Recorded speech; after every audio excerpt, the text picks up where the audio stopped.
Hello and welcome to the news at 10 on NTA News 24. We are reaching you live from Abuja. I am Stella Inamiti. The headlines. Federal government orders relocation of victims of petrol tanker explosion to tertiary medical institutions. Are going to meet to find a lasting solution to this. Nigeria accepts invitation to join BRICS as partner country.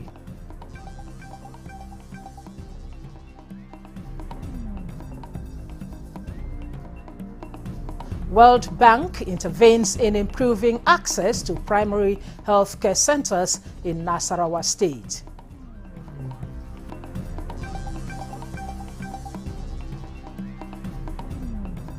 Ahead of Donald Trump's assumption of office as 47th President of the United States, correspondent takes a look at looming mass deportation of migrants.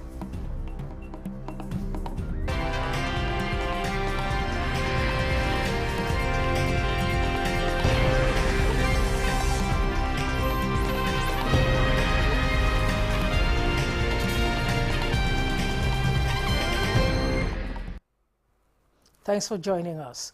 We begin the news by telling you that the federal government has ordered immediate relocation of victims of petrol tanker explosion from Suleja General Hospital to other tertiary medical institutions where they can receive better care.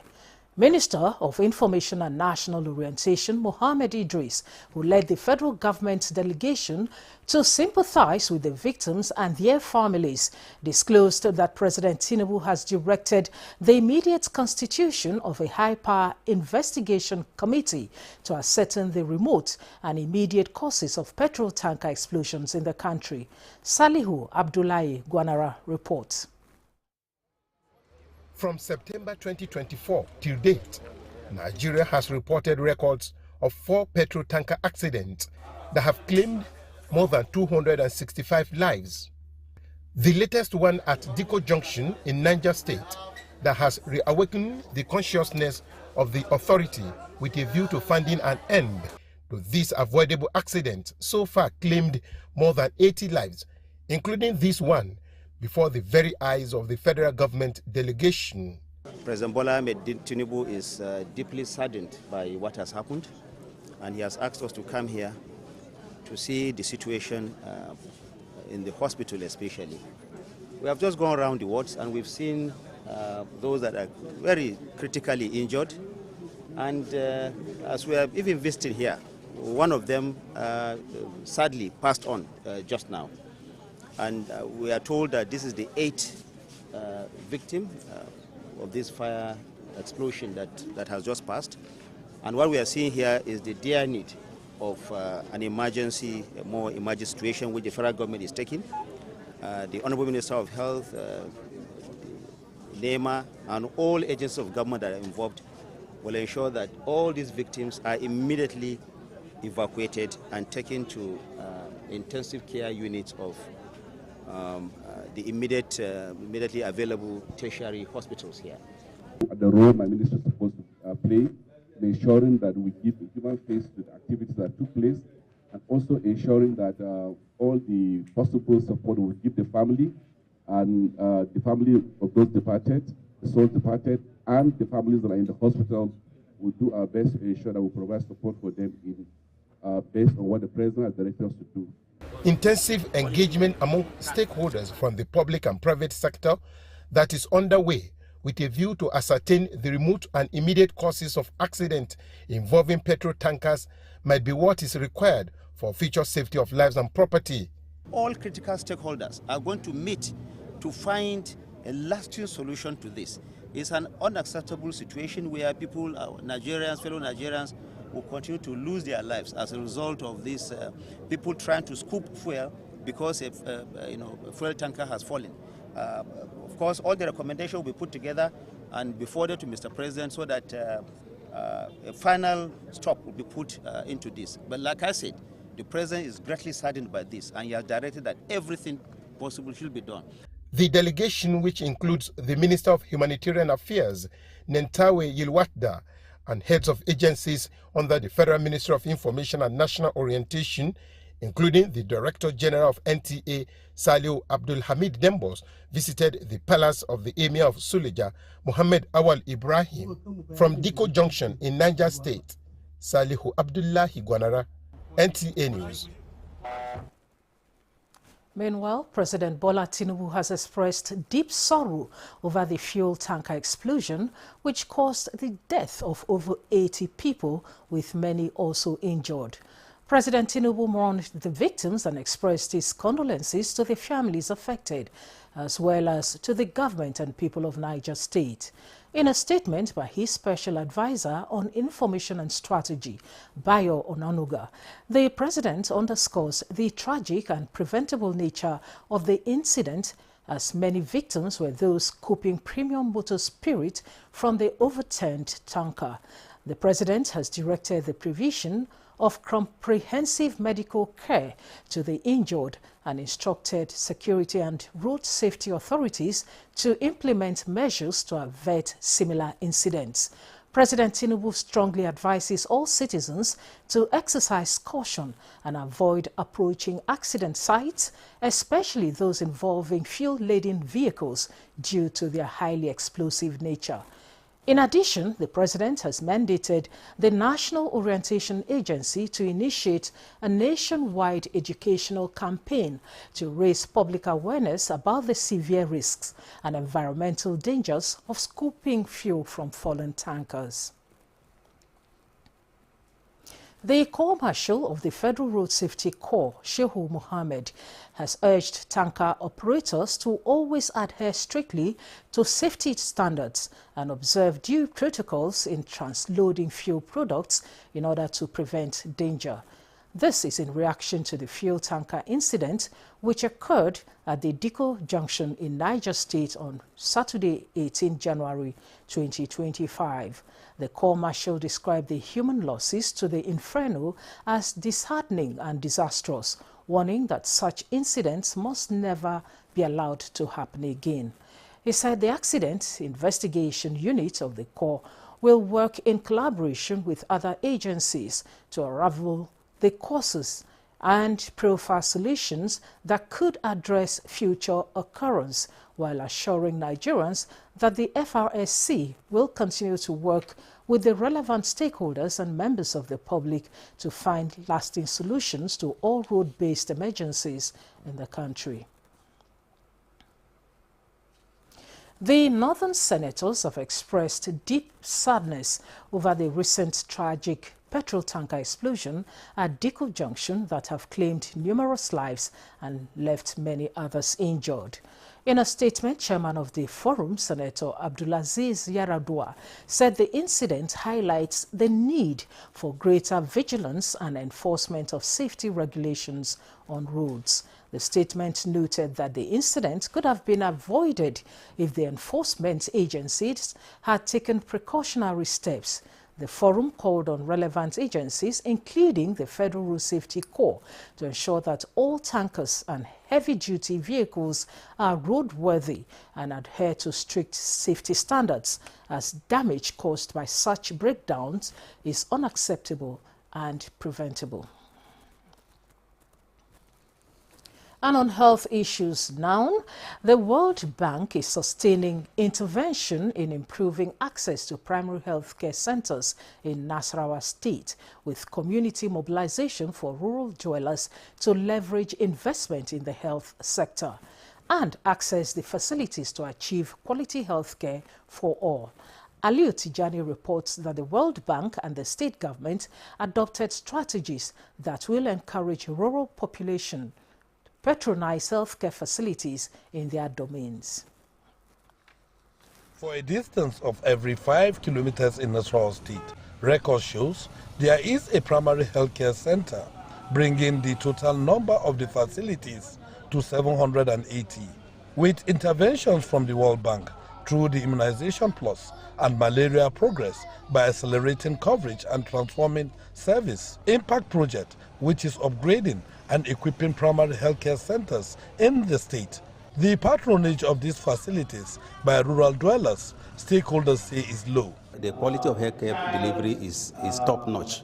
So we want our people to know that when they go to facilities, they will find drugs available, they will find health workers available. As I'm talking to you now, last year the National State Governor engaged not less than 1,800 health workers to support the delivery of health services in the PHCs. To change the narrative and reduce mortality, stakeholders converge and commit to mobilize the rural population to access primary healthcare centers rather than engage services of quackery or self-medication. Nasarawa State Government says it is also supporting the Impact Project with Equity Fund for free delivery services for pregnant women in addition to basic healthcare provision fund. One of the important work of Impact is that revitalization of primary healthcare. This is in synergy with federal government and the state government, but at least it will come to much benefit to the local government and impact to the state in general. Local governments, traditional rulers and opinion leaders all pledge to mobilize rural dwellers and ensure attitudinal change towards primary healthcare centers for a healthier and productive population. Aliu Tijani, NTA News. The Director Planning.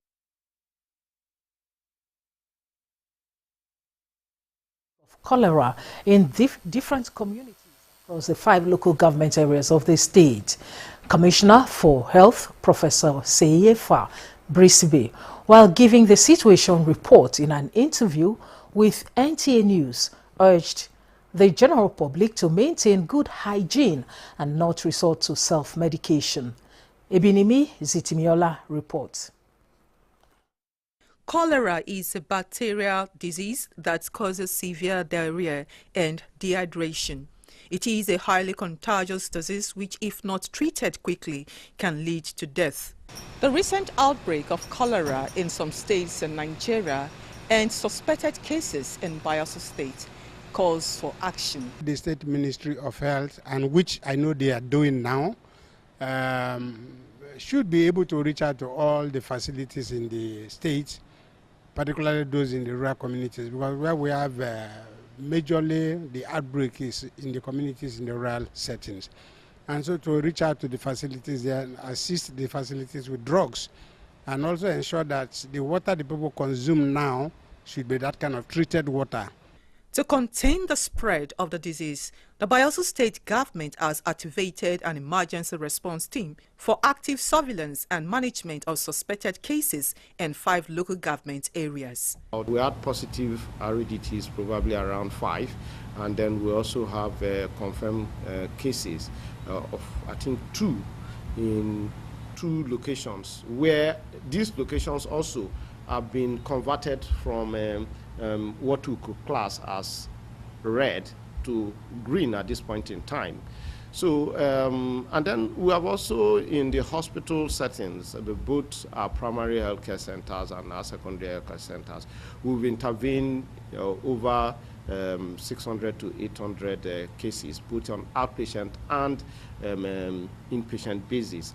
But the good news is that in all these cases, we have not recorded any deaths in our facility. The Commissioner for Health, Professor Seyefa Brisibe, says the state government is adopting a multi-sectoral approach by collaborating with the ministries of environment, water resources, humanitarian partners, and community leaders. Members of the public enlightened to take responsibility, ensure good environmental and personal hygiene practices to protect public health while providing commodities and logistics to get to the hard-to-reach communities. The Commissioner noted that the Bayelsa State government is strengthening healthcare services in the state for improved service delivery.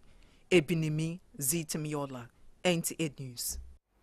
And still on health matters, the Nigeria Center for Disease Control and Prevention has recorded 54 confirmed cases of Lassa fever out of the 196 suspected cases in the first week of the year 2025 from 30th December 2024 to January 5th. The NCDC also recorded 10 deaths with a case fatality rate of 18.5% and disclosed that the number of suspected cases increased compared to the same period in 2024. In the Lassa fever situation report obtained from the NCDC X handle, the cases cut across 6 states and 20 local government areas of the country. It added that no new healthcare worker was affected in the reporting week 1, and the National Lassa Fever Multi-Partner Multi-Sectorial Incident Management System had been activated to coordinate the response activities in all levels. In a media engagement, NCDC Director General Dr. Jide Idris had said Nigeria has activated Emergency Operations Center for Lassa fever, and the risk assessment was categorized as high. First, the case fatality rate has consistently remained high, about over 13%, which is totally unacceptable to us. We have heightened our surveillance activities, and preparing for this outbreak season, critical medical supplies, infection prevention and control materials have been distributed to the various states nationwide. The technical working group has categorized this risk as high and put at response level 2 and advised that efforts be tailored specifically to the states currently experiencing increased case burden. Because we are seeing many suspected cases, doesn't mean that we should be alarmed. As soon as these cases are suspected, it's better for them to seek medical advice so that they can be seriously put on treatment. Lassa fever can be treated. In 2024, the country recorded 9,685 suspected cases of Lassa fever, 1,187 confirmed cases, and 191 deaths across 28 states and 138 local government areas. You're watching the news at 10 on NTA News 24. More reports in a moment. Stay with us.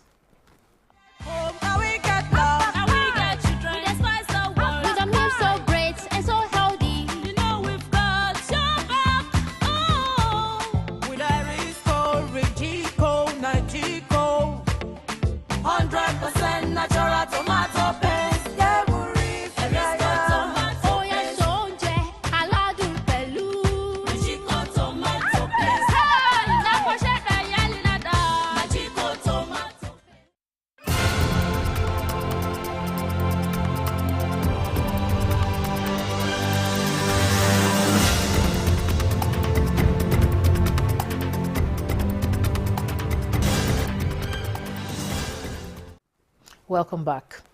Governor Umar Namadi has inaugurated 50 units of one-bedroom apartments with school and Jumat Mosque at Malam Madori local government area of Jigawa State. The project, executed in collaboration with the Qatar Charity Foundation, will be distributed to widows, orphans and other vulnerable people from nearby communities. Mohammed Musa Askira reports. This project is initiated and executed by the Jigawa State government in collaboration with Qatar Charity Foundation to ameliorate the hardship widows, orphans and other less privileged in the society pass through in life. The 50 units of one-bedroom apartments with a school and a community mosque is designed to make life easy for the beneficiaries. Governor Umar Namadi reaffirmed his determination to ensuring the provision of decent housing estates for the teeming populace in the state, while appreciating the support of Qatar Charity Foundation in this direction. The state government will take the further appropriate action to provide complementary services to ensure that social and economic life of the people in all surrounding communities are improved sustainably.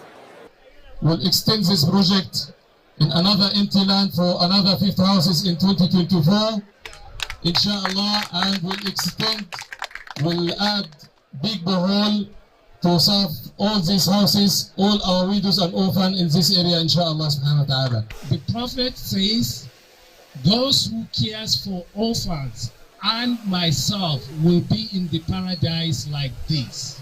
So may Allah reward you for what you have done to us.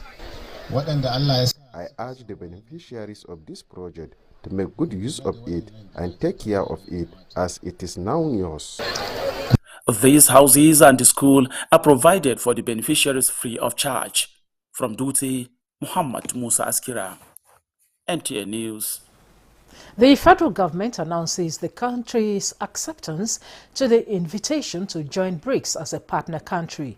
A statement by the acting spokesperson of the Ministry of Foreign Affairs, Kimiebi Ebianfa, says the partnership will help align Nigeria's aspirations for inclusive growth and regional integration in line with the best practices of strategic autonomy.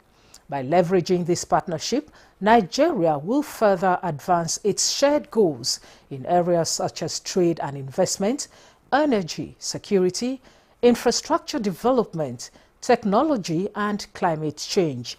The ministry points out that the formal acceptance to join the BRICS as a collective of major emerging economies presents a unique platform that highlights Nigeria's commitment to fostering international collaboration, leveraging economic opportunities, enhanced trade, investment, and socio-economic cooperation with member countries. Nigerian ministers of foreign affairs Yusuf Tuga, alongside Agriculture Minister Abubakar Kyari and Water Resources Minister Professor Joseph Telumun Utsev, are currently attending a tripartite meeting in Cairo, Egypt. At the forum, Egyptian Minister of Foreign Affairs and Immigration Bader Abdelati emphasized that the business meeting serves as a crucial platform for Egyptian and Nigerian entrepreneurs to engage, explore promising economic opportunities, and enhance cooperation through increased trade, investment, and knowledge exchange. Minister Abdelati highlighted the importance of collaboration in areas such as green investments, renewable energy initiatives, sustainable agriculture, and improved water management practices. He further stressed the need to develop human capital through educational exchanges, scholarship opportunities, and empowerment of the next generation of professionals in both Egypt and Nigeria. Additionally, Egypt and Nigeria signed a joint declaration and an agreement on mutual visa exemption for holders of diplomatic passports during their third round of political consultations at the ministerial level, led by their respective foreign ministers. Though these consultations focused on strengthening bilateral relations across various sectors, given their prominent roles on the African continent. Attempt by 26-year-old female students of nursing at an India university to swallow 76 wraps of cocaine hours before her return flight to the South Asian country through the Malam Aminu Kano International Airport in Kano was thwarted by operatives of the National Drug Law Enforcement Agency, NDLEA. Salwa Khalil Ibrahim reports that illicit consignments heading to Borno, Kano, and Abuja were nabbed during the week under review. The suspect was scheduled to return to Delhi, India, from Malam Aminu Kano International Airport on Friday, 17th January 2025, but was arrested in her hotel room in Kano at 11:30 p.m. on Thursday, 16th January 2025. Her lid was blown open when NDLEA operatives on patrol along Okene-Lokoja Highway in Kogi State arrested her partner in crime en route Kano with 76 pallets of cocaine, which she was going to deliver to her in Kano. She claimed to be recruited by a cartel in India, from where she was promised $5,000 upon successful delivery of the illicit consignment. In other operations along the Okene-Lokoja-Abuja Highway, NDLEA officers arrested 4 suspects who were heading to Maiduguri in a commuter vehicle with over 38,000 pills of tramadol concealed in audio speaker and clothes. In Lagos, Operatives of NDLEA on Tuesday, 14th January, raided the hideout of a 59-year-old man where they recovered 10 parcels of Canadian loud. 2 suspects were arrested on Saturday, 18 January, when NDLEA officers raided their home where 28 kilograms of Canadian loud were recovered following credible intelligence. In Kano, 2 suspects were on Friday, 17th January, arrested at Dawakin Tofa local government area, where a total of 7.6 kilograms conchs, 78 tubes of rubber solution, and 356 bottles of soak and dye, a new psychoactive substance, were recovered from them. In Abuja, Salwa Khalil Ibrahim, NTA News. Now, to bridge the knowledge and literacy gap considered as one of the impediments halting personal and collective advancement, especially in the health and agricultural sectors, Ebonyi State government has airlifted 240 citizens for postgraduate studies in the United Kingdom, aimed at equipping them with global perspective for all-round development of the state and country at large. Caleb Ogbonna reports that the flag-off of the initiative at the Wilberforce Okadigbo International Airport, Onueke, earmarked to give 1,000 citizens scholarship per year, has already engaged 541 students locally for master's and PhD programs. On inception of office, Governor Francis Nwifuru identified human capital development anchored on skills acquisition through education as one of the cardinal frontiers to relaunch the development template of the state. In furtherance of this agenda, the State Scholarship Board was reactivated with a mandate to enroll 1,000 citizens annually for postgraduate studies, both within and outside the country. The initiative gave birth to the airlift of 204 students, with 541 engaged within the country. Our People's Charter of Needs Manifesto has carefully identified scholarship and literacy as critical drivers for a better and guaranteed future. Today, we celebrate not just an investment in education, but an investment in the future of our dear state. This event demonstrates our commitment to human capital development, which occupies center stage in our government. For the people and the beneficiaries, it is a wide dream that became a reality. I'm going to study cloud and network security. I'm so overwhelmed by the gesture of the governor. Left for me and my family, I don't think we once dream to have this kind of opportunity, but he made it possible. Just for the I'm going to bring down most of the things I learned from my studies to my state, to develop my state. The program is targeted at producing graduates with global perspectives that will man emerging developmental institutions of government, which includes the ICT University of Erekpe, Aeronautic University Onueke, and 39 model secondary schools, among others. In Abakaliki, Caleb Ogbonna, NTA News. You're watching the news at 10 on NTA News 24. We'll take another break now, and we're back with more news after that.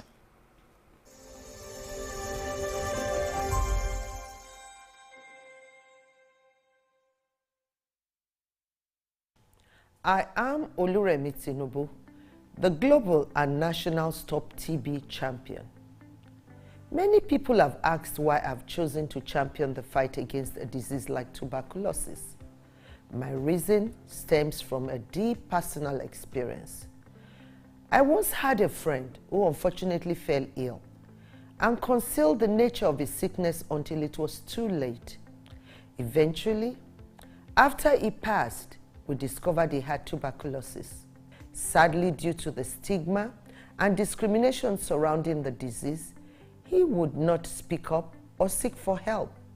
His death was a painful reminder that we could have intervened and saved a life if only we had known earlier. Tuberculosis is an airborne disease that primarily affects the lungs, but can also impact other parts of the body. Being airborne means anyone, regardless of their social economic status, can contract it. In Nigeria, one person dies of TB-related illness every 7 minutes, amounting to 206 deaths every day. Globally, one person succumbs to TB every 25 seconds, which is a staggering 3,456 lives lost daily. These deaths are entirely preventable because TB is curable if detected and treated early. If you or someone you know has been coughing for 2 weeks or more, coughing up blood, experiencing night sweats, or losing weight drastically, it might be TB.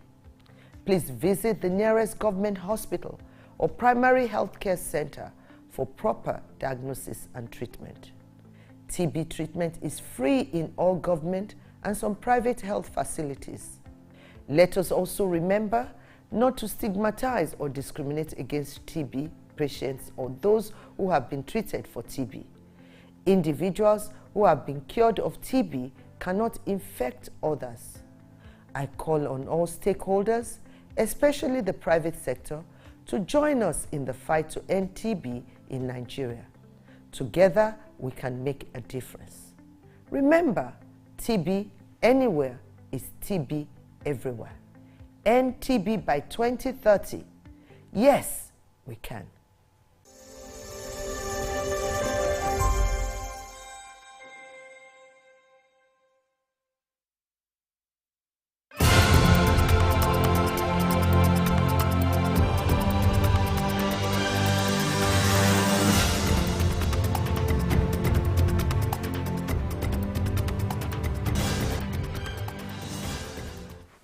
Welcome back and thanks for staying with us.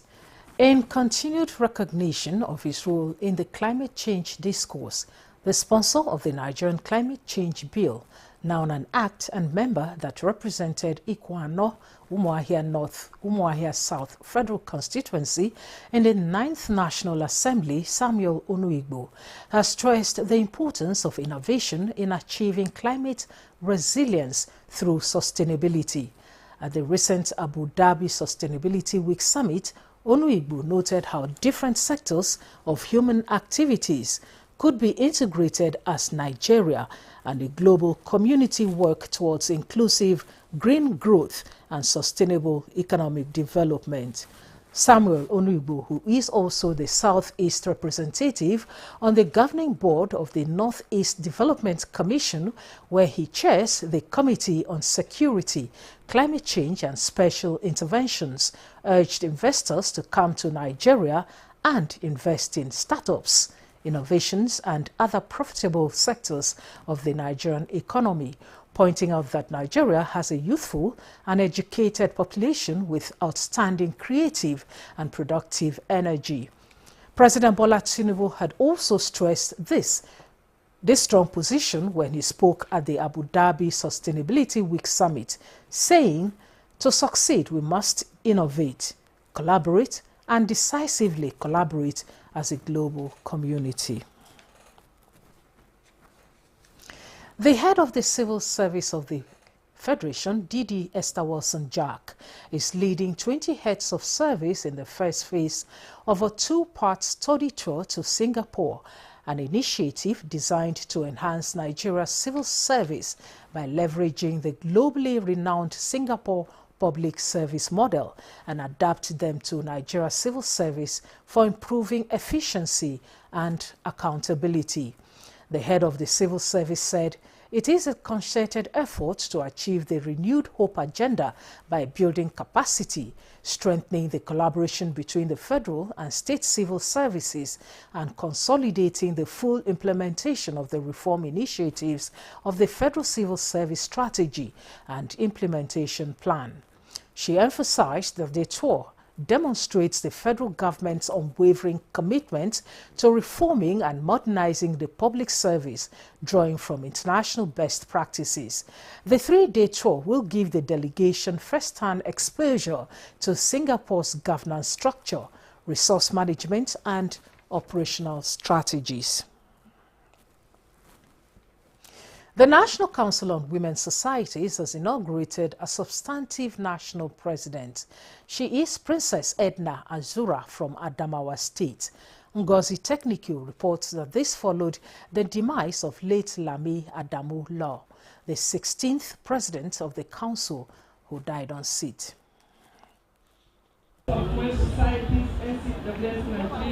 The inauguration ceremony of the successor of late Hajia Lami Adamu Law, who died on the 4th of June 2024 while on official duty, demonstrates seamless transition of leadership from one to another.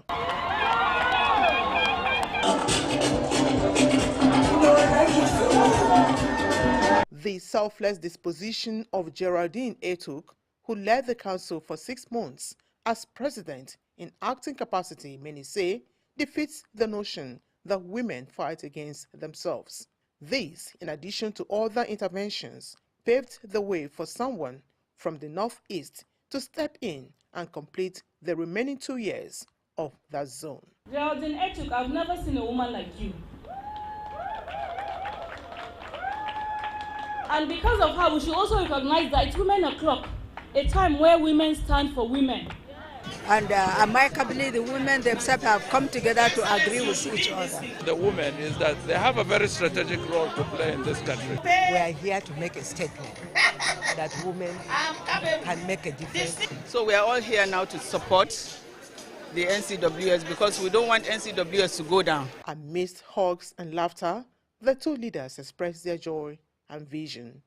Number one person that helped in making this dream come true today is a grand patron of NCWS, who is the First Lady of Nigeria. My commitment to this noble cause, one, is to do an inclusive government for all Nigerian women and youth, and even men. To uniting women so that they can participate in governance in this country. Issuing of symbolic check to empower women at the grassroots in the 6 geopolitical zones formed part of the event. The Women Council also unveiled a magazine in memory of their late president. Ngozi Technical, NTA News. The Nigerian Army has assured Nigerians of its readiness to carry out the constitutional mandate of protecting the nation's territorial integrity. This assurance was given at the Combined West Africa Social Activities WASA by the 81 Division, Engineering and Administration Regiment within Lagos State. Lanre Benley has details. And services under Headquarters 81 Division of the Nigerian Army, Lagos State, came together to celebrate each other and to mark the end of another successful year with a socio-cultural event, the West Africa Social Activities, WASA. It is also a celebration of the new year with renewed vigor, readiness and steadfastness to combat all security challenges that could affect the territorial integrity of the country. WASA also heralds the beginning of a new year full of hopes and great expectations. I commend officers and soldiers of 81 Division for a successful year 2024. The division has effectively executed all training activities outlined in the Nigerian Army Training Directive 2024.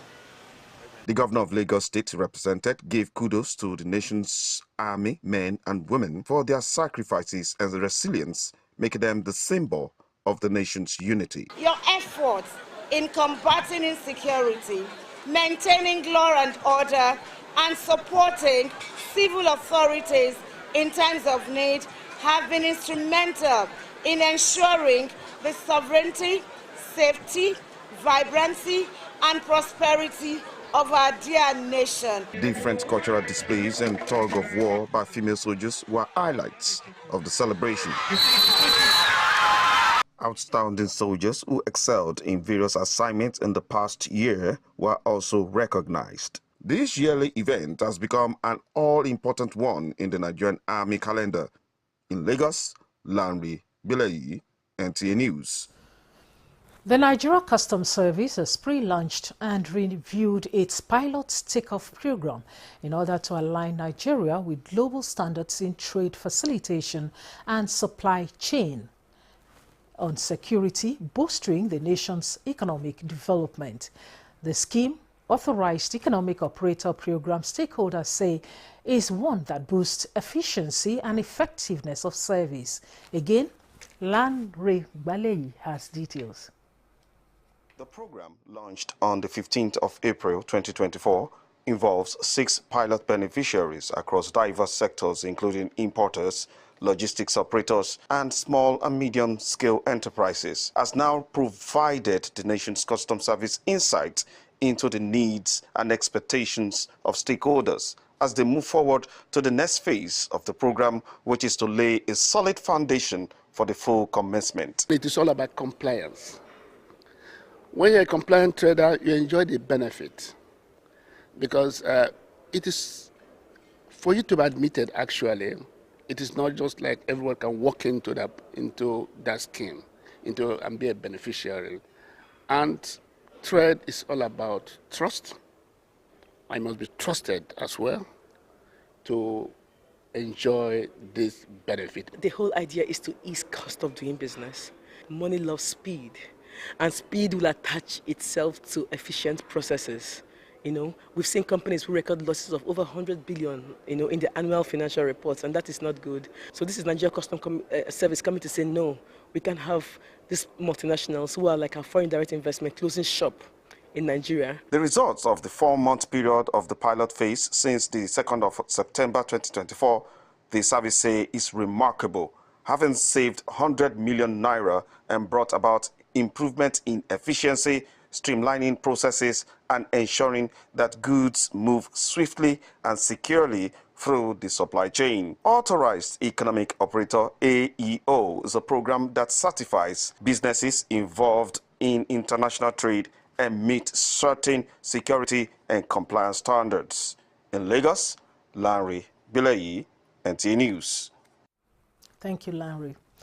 And now, Bayelsa State Commissioner of Police, CP Alonoye Francis Idu, has reminded cattle herders of the existing grazing law in Nigeria and Bayelsa in particular, warning those breaking the agreements of operations to desist or face the full wrath of the law.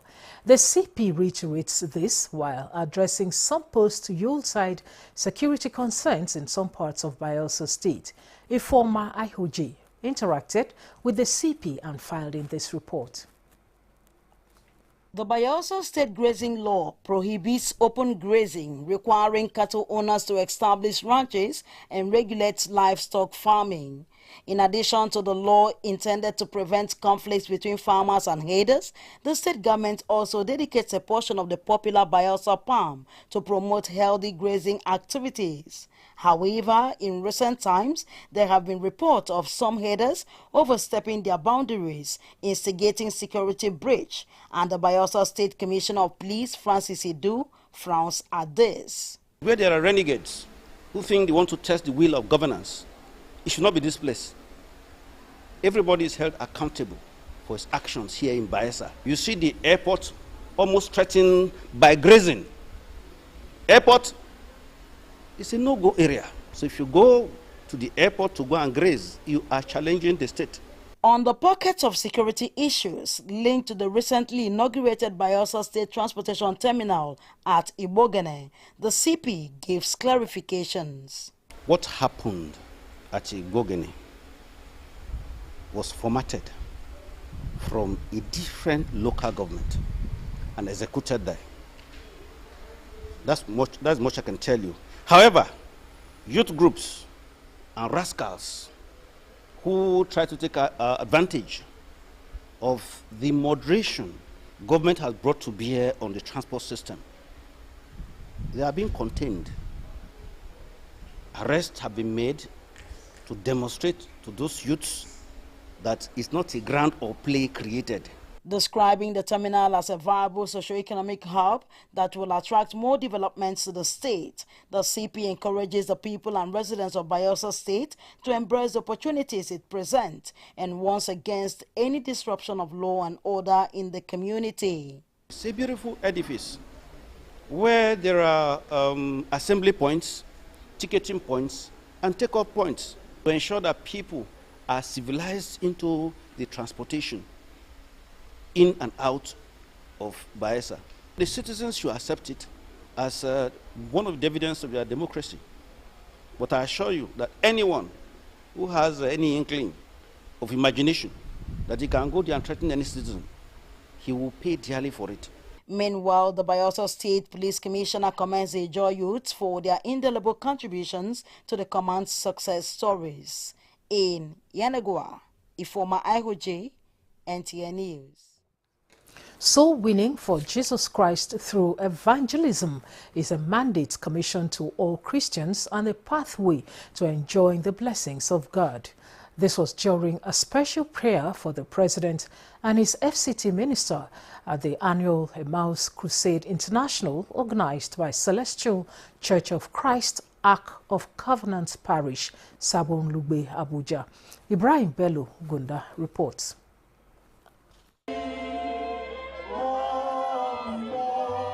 It is a prophetic night that is characterized with deliverance and healing sessions, as well as thanksgiving, acknowledging God's faithfulness over the church.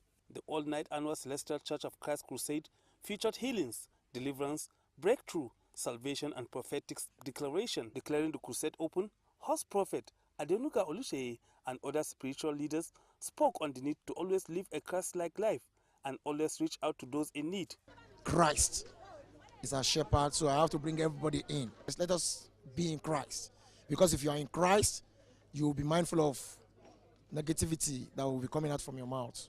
God will continue to empower the convener so that he can continue this good work. And for all the committee, God will be with us so that we can continue to do this work, because this is our calling. I can see that everybody enter this program with cry and they go back with happiness. People are coming from far away to attend this program, and it's power packed. The impact is vast, and honestly, people are blessed with it. The crusade also featured song ministration from various units of the church, including gifts for widows and the less privileged in attendance.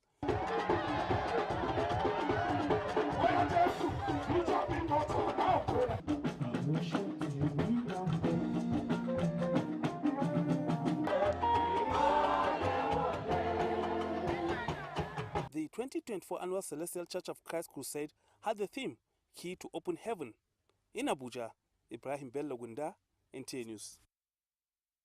This is the news at 10 on NTA News 24. Here is a quick look at our major stories. Federal government orders relocation of victims of petrol tanker explosion to tertiary medical institutions. Are going to meet to find a lasting solution to this.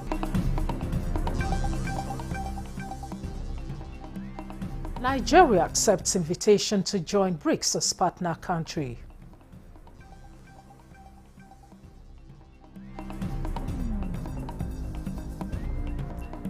World Bank intervenes in improving access to primary healthcare centers in Nasarawa State.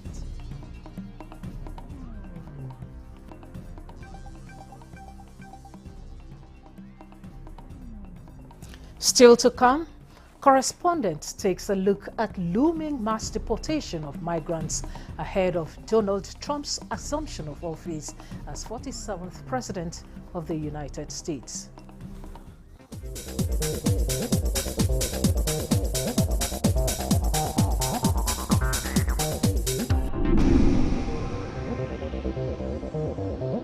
This is NTA News 24.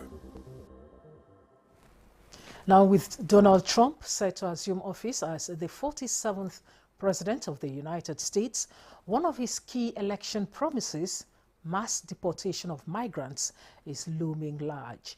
In this report, Garba Natala examines the potential implications of Trump's presidency on Africa. The U.S. President-elect's agenda on mass deportation may have far-reaching consequences for many families and homes of foreign nationals, particularly those residing illegally.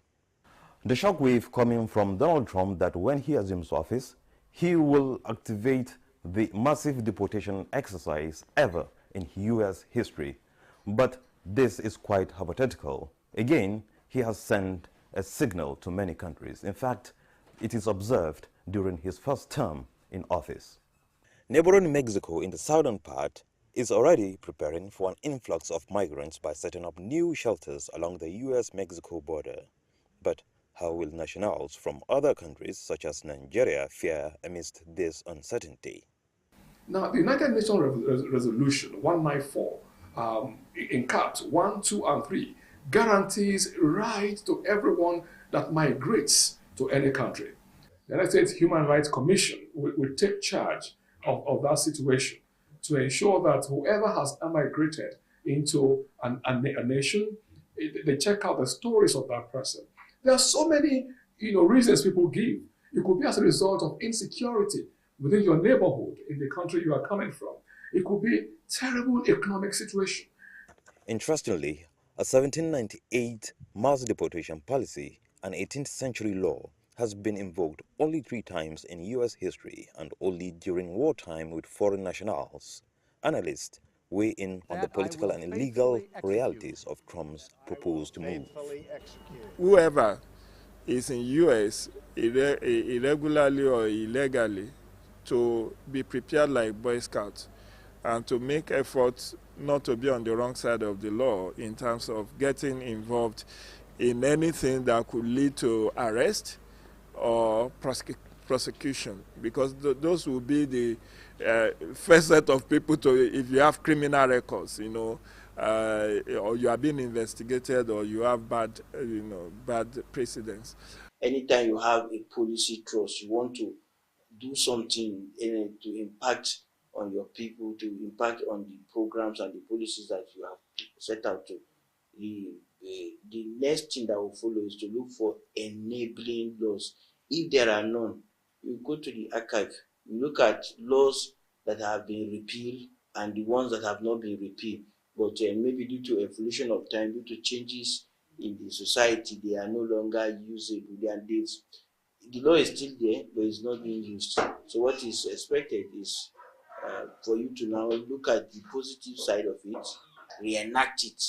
If you cannot get it, then you look at, has it been repealed? If it has not been repealed, the law is still the law. It can still be enforced. So the law is that law, but to how far Trump can go in implementing it will depend on what the U.S. Congress will do about it. As of June 2024, immigrants comprise 19% of the U.S. workforce, approximately 32 million out of 169 million workers. Nigerians in diaspora have also made significant contributions to the nation's development.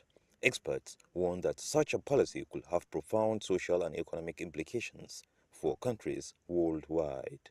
So it behoves on Mr. Donald Trump as president, when he resumes office, to ensure that humanity comes to play in his heart. While Trump's mass deportation plan remains a rhetoric, his America First agenda and potential trade wars on the horizon raise important questions about the future of U.S.-Africa relations. Diplomatic channels, however, remain open to address strategic priorities during Trump's presidency, but all eyes are on his forthcoming key appointments. In Abuja, Garba Muhammad Atala, NTA News. And that concludes the news at 10 on NTA News 24. Thanks for watching. I am Stella Inameti.